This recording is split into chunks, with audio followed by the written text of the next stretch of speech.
আসসালামু আলাইকুম everyone, welcome back. আজকে আমি আপনাদের সাথে শেয়ার করব সর্ষে তেলাপিয়া রেসিপি। খুবই মজাদার একটা রেসিপি, আশা করছি আপনাদের ভালো লাগবে। যদি ভালো লাগে তাহলে প্লিজ আমার চ্যানেলটি সাবস্ক্রাইব করবেন, সবার সাথে রেসিপিটি শেয়ার করবেন, লাইক এবং কমেন্ট করবেন। চলুন শুরু করা যাক। মাঝারি সাইজের তেলাপিয়া 2টা, লবণ স্বাদ মতো, 1 চা চামচ হলুদ, লেবুর রস 1 টেবিল চামচ। সবকিছুকে মাছের সাথে ভালো করে মিশিয়ে নিব। মাছের লেবুর রস ব্যবহার করার কারণ হচ্ছে মাছের যে আষ্টে একটা গন্ধ থাকে, সেই গন্ধটা লেবুর রস দিলে থাকে না। মিশানো হয়ে গেছে, এখন এর উপরেও আমি কয়েক ফোঁটা লেবুর রস একটু ছিটিয়ে নিব। এখন লেবুর রস ছেটানো হয়ে গেলে মাছটাকে 5-10 মিনিটের জন্য রেখে দিব। একটা প্যানের মধ্যে অল্প তেলে মাছগুলোকে হালকা বাদামি করে ভেজে নিব।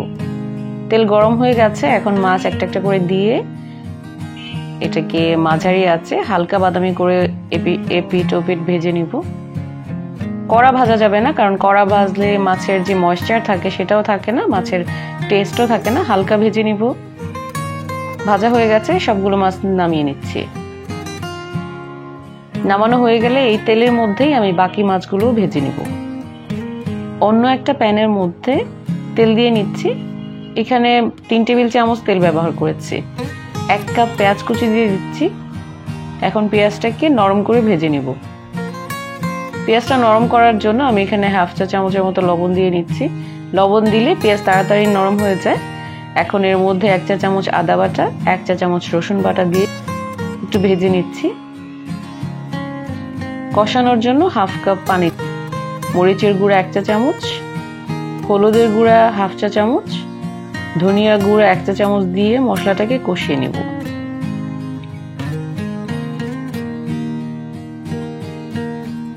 কষানো হয়ে গেছে, তেলটা উপরে উঠে এসেছে।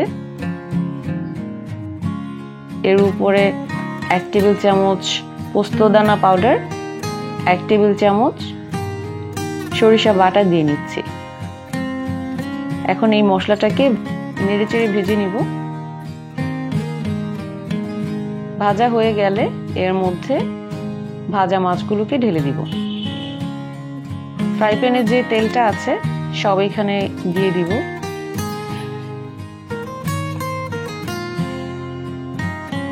প্যানের উপরে খুব সাবধানে মাছগুলোকে একটু বিছিয়ে রাখবো।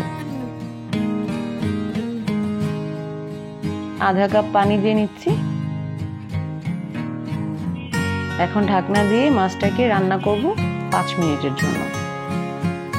5 মিনিট পর কড়াই ধরে এভাবে একটু নেড়ে দিব। আবার ঢাকনা দিয়ে এটাকে রান্না করব 10 মিনিটের জন্য। 10 মিনিট পর মাছটা হয়ে গেছে, তেল উপরে উঠে আসছে। এখন কয়েকটা কাঁচামরিচ দিয়ে দিচ্ছি আর অল্প একটু ধনেপাতা কুচি দিয়ে মাছটাকে একটু ঢেকে রাখবো। হয়ে গেল সর্ষে তেলাপিয়া। খুব অল্প সময়ে অনেক সুস্বাদু একটা রেসিপি হয়ে গেল। এটা আপনারা গরম ভাতের সাথে খেতে পারবেন, খুবই মজাদার। আশা করছি আমার আজকের এই রেসিপিটি আপনাদের ভালো লেগেছে। যদি ভালো লাগে তাহলে প্লিজ আমার চ্যানেলটি সাবস্ক্রাইব করবেন, লাইক এবং কমেন্ট করবেন। আল্লাহ হাফেজ।